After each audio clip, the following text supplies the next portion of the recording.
चलो, तो देखो अभी तक तुमने पढ़ा था कि अगर कोई तुमको y square is equal to 4ax दिया गया है तो उसकी टेंजेंट की इक्वेशन होगी y बराबर mx plus a by m, है ना, या t फॉर्म में या दूसरे फॉर्म में।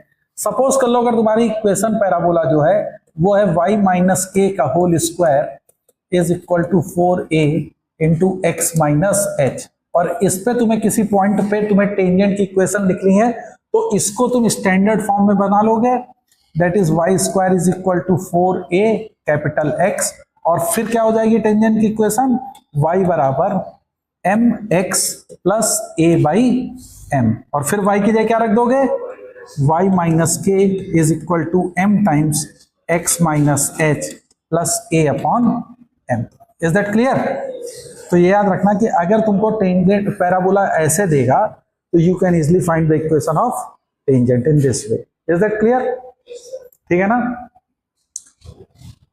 ओके अच्छा, अभी देखो तुम लोगों ने पढ़ा कि y square is equal to 4ax अगर है तो कोई पॉइंट टेंजेंट पे लाई कर रहा है तो उसकी इक्वेशन तो तुम लिख लोगे। अब सपोज कर लो कि पॉइंट टेंजेंट पे लाई ना कर रहा हो तो हम लोग कैसे टेंजेंट की इक्वेशन लिखेंगे, है ना? तो क्वेश्चन लिखो, क्वेश्चन से देखो कि find the equation of tangent, find the equation of tangent to the parabola. Parabola की इक्वेशन क्या दी है? y equal to x square minus 3x plus 2। इस पे आपको निकालनी है from the point 1 comma minus 1, 1 comma minus 1 से तुमको टेंजेंट की इक्वेशन निकालनी है ना? तो अब अगर देखो x की वैल्यू 1 रखो, जरा इसमें x की वैल्यू 1 रखो तो क्या आ रहा है, क्या आएगा? x की वैल्यू 1 रखोगे तो ये क्या वैल्यू देगा, y क्या आएगा 0, लेकिन ये तो 1 पे माइनस 1 दे रहा है तो ये पॉइंट लाई तो नहीं कर रहा है। तो ये, अरे समझ में आया कि नहीं, है ना? पॉइंट अगर ये इस पे लाई कर रहा होता तो ये क्या करता, सेटिस्फाई करता, लेकिन ये तो सेटिस्फाई नहीं कर रहा है। क्लियर? तो इसलिए ये पॉइंट पैराबोला पे लाई नहीं कर रहा। अब नहीं अगर लाई कर रहा है तो इससे हम लोग टेंजेंट ड्रॉ कर सकते हैं। बोलो, तो टेंजेंट की इक्वेशन। अब देखो दूसरी चीज एक और समझ लो, यहीं पे थोड़ा सा और समझ लो बिफोर स्टार्टिंग दिस वन, कि position of a point with respect to parabola. पहले ये समझ लो पोजीशन ऑफ पॉइंट, फिर इस क्वेश्चन को बताते हैं, है ना? पोजीशन ऑफ पॉइंट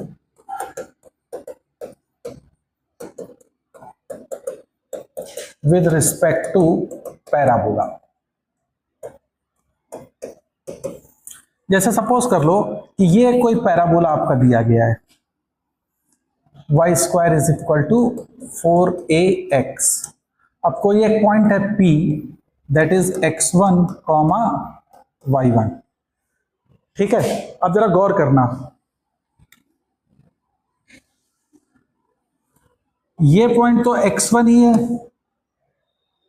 है ना? अगर पैराबोला पे ये लाई कर रहा होता, ध्यान से समझो, अगर ये पॉइंट पैराबोला पे लाई कर रहा होता तो y1 स्क्वायर की वैल्यू 4a x1 के बराबर होती है ना? तो अगर y1 square is equal to 4a x1 है तो पॉइंट लाई ऑन पैराबोला।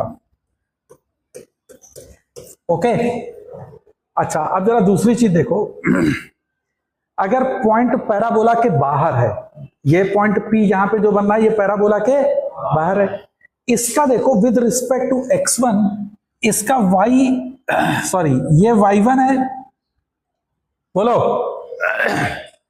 और पैराबोला पे ये वैल्यू कितनी देता, 4ax1। पैराबोला पे ये वैल्यू कितनी देता, इसका अगर हम कहें with respect to x1 coordinate बताओ तो क्या होगा, 4ax1 का अंडर रूट, y क्या होगा 4ax1 का अंडर रूट। बोलो भैया, अंडर रूट 4ax1 देगा इस x1 पे, है ना? बोलो, तो क्या y1 की वैल्यू इससे बड़ी है, तो y1 is greater than this one, या मैं कह दूं कि y1 square minus 4ax1 is positive. तो अगर ये पॉजिटिव होगा तो point will lie outside the parabola. नहीं समझ में आया? समझ में आ रहा है ये चीज? इस x1 के कॉरस्पॉन्डिंग इस पॉइंट P के लिए तो y1 है, लेकिन ये पैराबोला पे इस x1 के कॉरस्पॉन्डिंग y क्या है? दैट इज 4ax1 का अंडर रूट। होगा कि नहीं होगा? तो अगर y1 स्क्वायर की वैल्यू 4ax1 से ज्यादा हो गई, यानी ये चीज पॉजिटिव आ गई, तो point will lie outside the parabola. और अगर यही चीज निगेटिव हो गई तो क्या होगा? इनसाइड। इनसाइड का मतलब वो यहां कहीं हो जाएगा, मतलब कि ये वो पॉइंट हो गया, तो that is lies inside the parabola. Is that clear? नहीं समझ में आया? समझ में आ गया? तो हमको ये चेक करना होता है। और इक्वल टू 0 पे क्या हो जाएगा? Lie on the parabola. अब अगर पॉइंट इनसाइड द पैराबोला है तो तुम टेंजेंट नहीं ड्रॉ कर सकते हो। जैसे सर्किल में था ना, सर्किल में इनसाइड द सर्किल अगर कोई पॉइंट है तो टेंजेंट ड्रॉ कर सकते हैं क्या? नहीं। वैसे अगर कोई पैराबोला के इनसाइड पॉइंट है तो यू कांट ड्रॉ, लेकिन अगर आउटसाइड है तो हम ड्रॉ कर सकते हैं। तो किसी भी पैराबोला पे टेंजेंट की इक्वेशन अगर निकालनी है तो सबसे पहले तुम पॉइंट का लोकेशन चेक कर लोगे। अब आ जाओ इस क्वेश्चन पे। तो एक क्वेश्चन तुमको दिया गया है, ठीक है?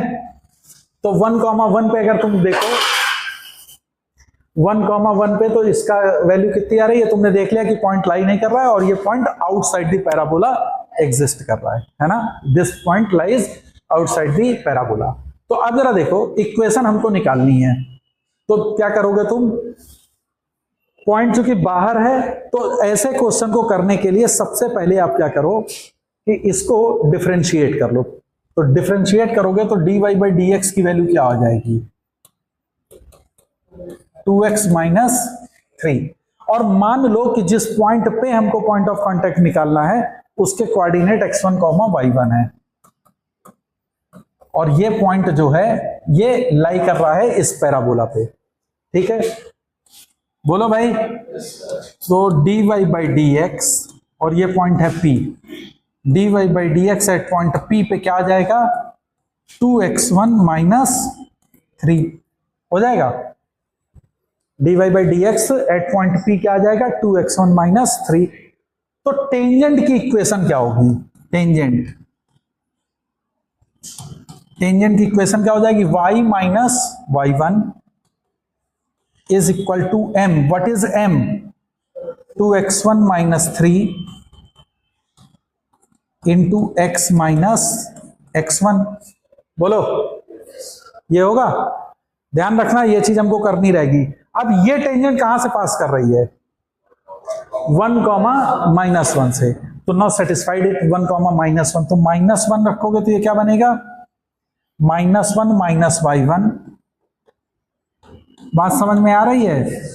2x1 माइनस 3 इंटू एक्स की जगह पे क्या हो जाएगा?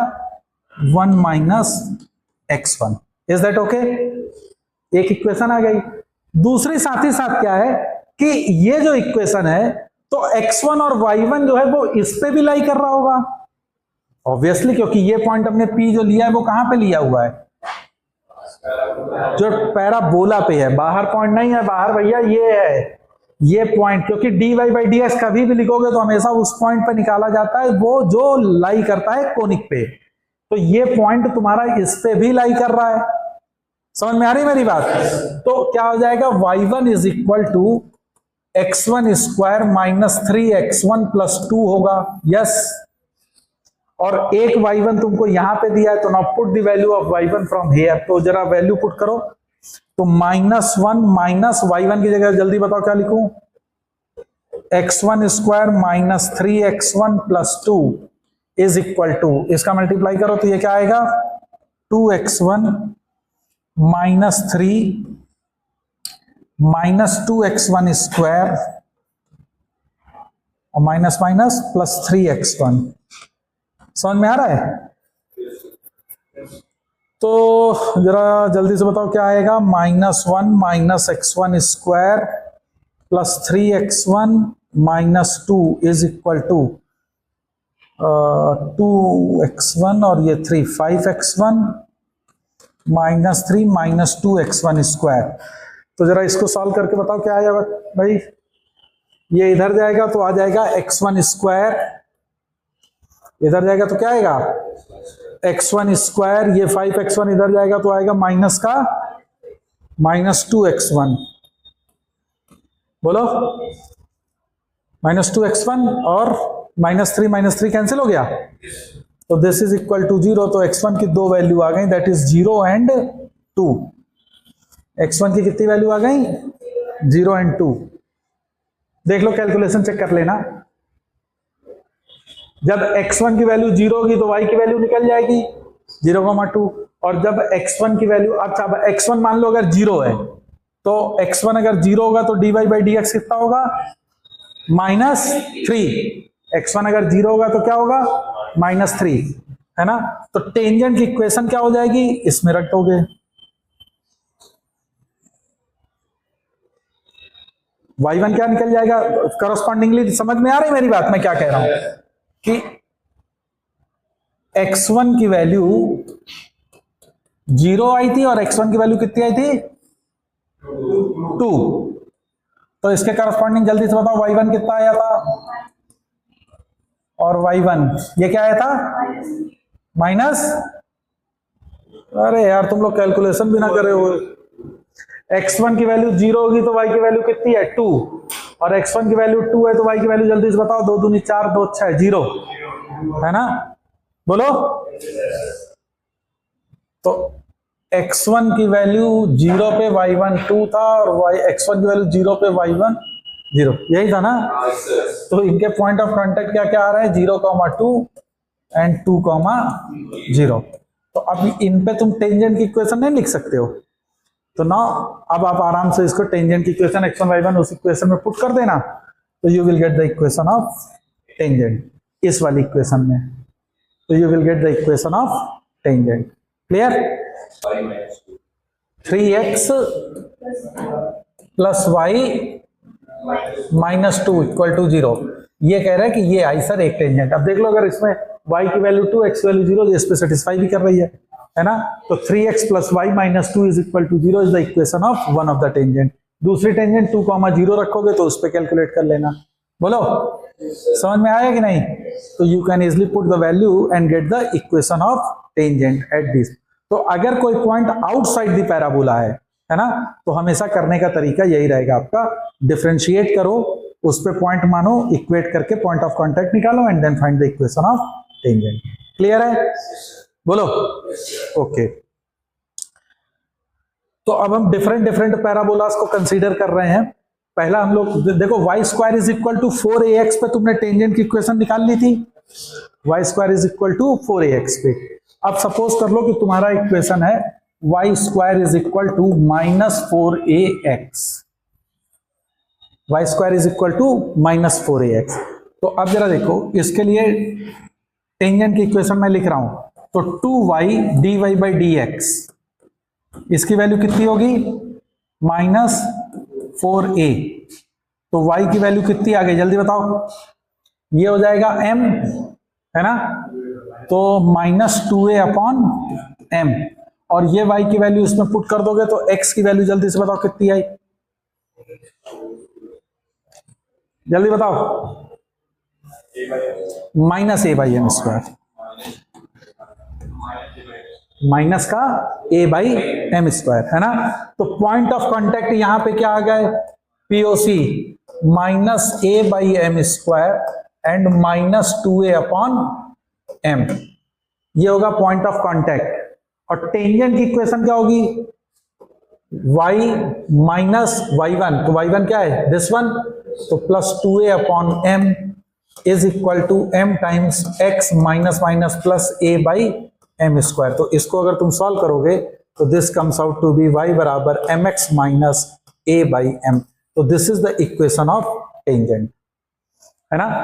y² = 4ax में इक्वेशन ऑफ टेंजेंट क्या थी, y = mx + a/m। तो अब जरा ध्यान से समझना। अब देखो y² = 4ax, टेंजेंट की इक्वेशन जल्दी बताओ, mx + a/m।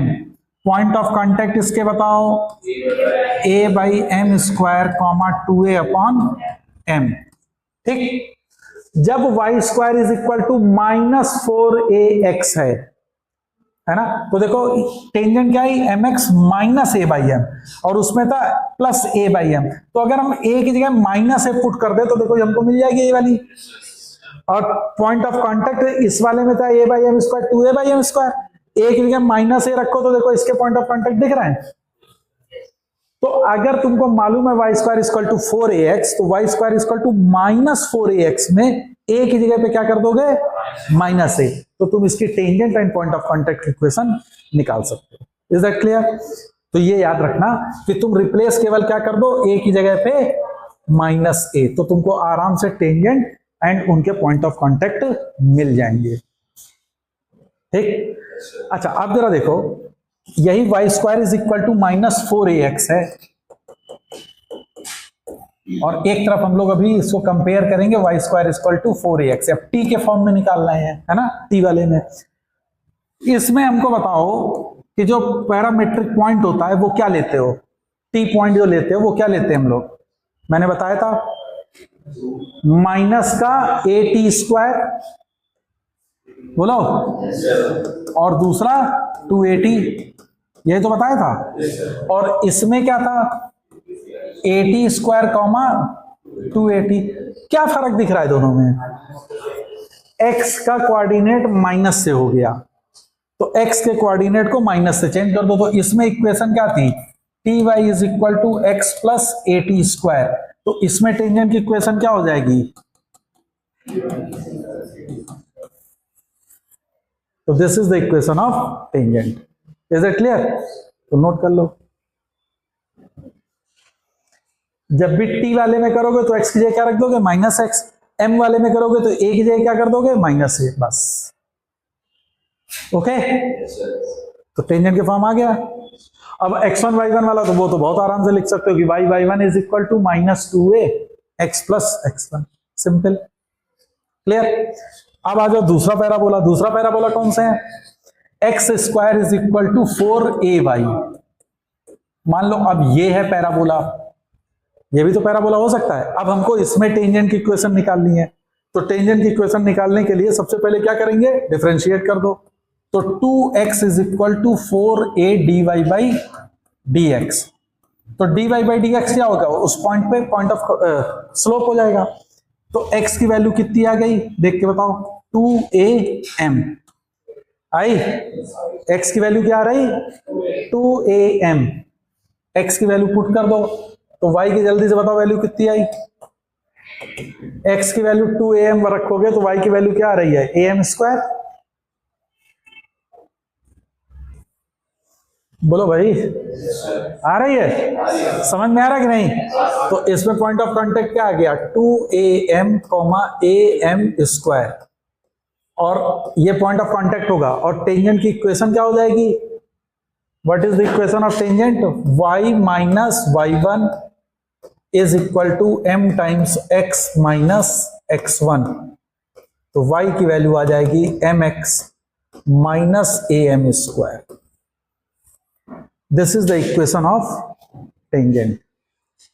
टेंजेंट की इक्वेशन क्या होगी, y बराबर mx माइनस am स्क्वायर। ये भी इंपॉर्टेंट होता है, इसको भी याद रखना, है ना, कि y equal to mx minus am square, this is the equation of tangent and having the point of contact 2am, am square. इसको t फॉर्म में निकालना हो, किस फॉर्म में, t फॉर्म में। तो t फॉर्म में करने के लिए तुम क्या करोगे, इसके पॉइंट ऑफ कांटेक्ट क्या थे, पॉइंट ऑफ कांटेक्ट, अगर t फॉर्म में निकालना था तो पॉइंट ऑफ कांटेक्ट क्या पढ़ाया था, 280 80 स्क्वायर, बोलो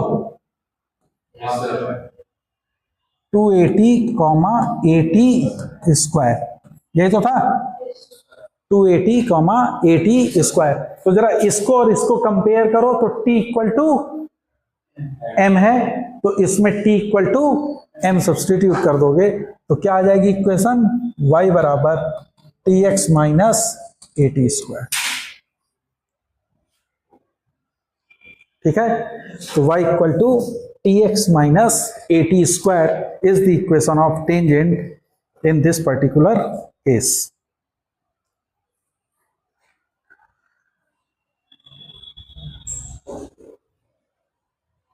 to at comma at square. अब नेक्स्ट है तुम्हारा, लास्ट वन कर लो कि x square is equal to minus का 4ay। तो अब फिर से इसमें वही है, क्या करोगे, ए की जगह पे माइनस है, ठीक है ना, और वहां पे y की जगह पे माइनस का y। क्लियर है ना। तो जरा अब हमको उस वाले में क्या होगा, y बराबर mx माइनस am स्क्वायर था, तो इस वाले में क्या आ जाएगा, y बराबर mx प्लस am स्क्वायर। और इसके पॉइंट ऑफ कांटेक्ट बताओ जल्दी से क्या होंगे, जल्दी बताओ। Minus 2am comma minus am square. समझ में आ गया कि नहीं मेरी बात, है ना, बोलो। अच्छा, अब टी फॉर्म में अगर इसी को हमको लिखना होगा टी फॉर्म में, तो पहले वाले में टी फॉर्म में इक्वेशन क्या थी, tx माइनस एटी स्क्वायर। तो यहां पे क्या हो जाएगी,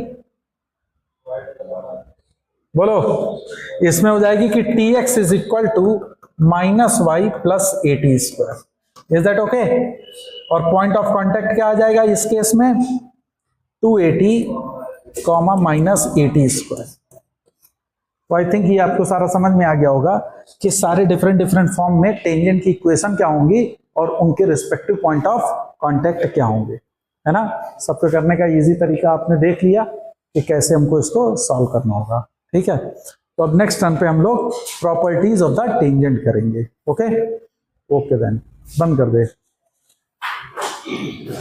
इसमें बीच में थोड़ा सा काटना पड़ेगा। हाँ, क्या भूख लगी है कि अभी और पढ़ा दें?